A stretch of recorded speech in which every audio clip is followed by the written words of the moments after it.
Andrew woke up with a start. He knew what had happened and his heart sank. The sound of the glass shattering downstairs had done the same to his nerves. It had come in. After weeks of watching and stalking him, the creature had finally decided to break in. The patio doors, made completely of glass, provided it with the perfect entrance. Andrew lay there in bed, and the blackness only illuminated by the small amount of clear light that the moon provided through the space between the curtains. He listened for the creature, listened to see if he was inside, secretly praying that everything would be silent. The terrifying cracking of glass under its feet confirmed his worst fear. It had finally made its way into his home.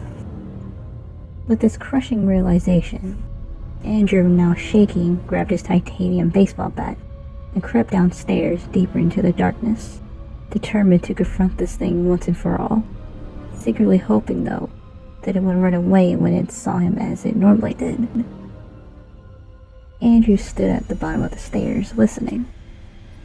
At first, all he heard was the cracking of glass under the creature's feet. Then, for the first time, Andrew heard the creature breathing heavily, as if its throat was blocked by phlegm.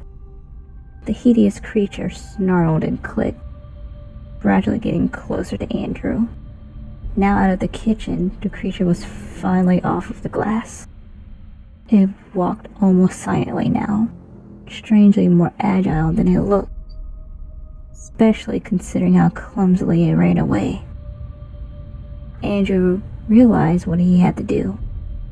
He grasped his weapon tighter and froze, unable to move. He knew he needed to attack it, but he just couldn't. Its teeth, its eyes, its skin, human, but not quite. The creature was in the living room now, and edging closer by the second, yet Andrew was still too terrified to move. Even if it didn't have arms, this creature was the embodiment of terror to Andrew. Andrew stood at the bottom of the stairs, shaking. He heard the creature getting ever closer, the sickening sound of its distorted breathing amplified by the almost pitch darkness. The creature was nearly at Andrew. He had one chance to kill it, and he wasn't going to waste it. The creature stepped into the doorway to the stairs. Andrew was heading just to the left. He swung at full force, hitting the creature in the chest with the bat. The creature staggered back, then stopped and looked at Andrew, its tiny, wild eyes staring into Andrew's soul. Andrew felt a deep fear of the creature unlike anything he had ever experienced. The creature then let out a gurgled hiss at Andrew, baring all of its sickening deformed teeth in the process. The creature kicked Andrew in the gut, winding him. Andrew fell to the floor in pain, unable to breathe. Andrew rolled onto his back and scuffed up against the wall just behind him. The creature watched him until he reached the wall, at which point it walked towards him and looked down at Andrew as if it were judging him, lying there, helpless. The creature stamped on his shin, snapping the bone. Tears began to stream from Andrew's eyes.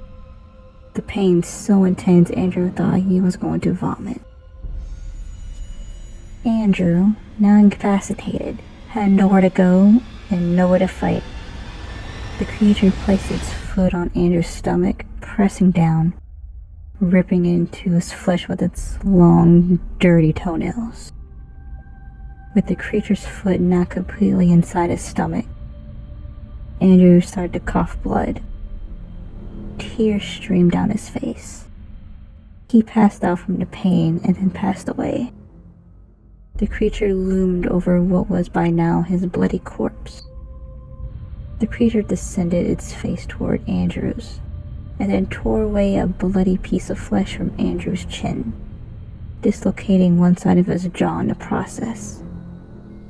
The creature continued to tear and eviscerate Andrew's corpse until everything the creature could stomach had been devoured. The creature then left, calmly, silently, with a pure and deep hatred in its heart. The creature left the same way it came in, through the broken patio doors.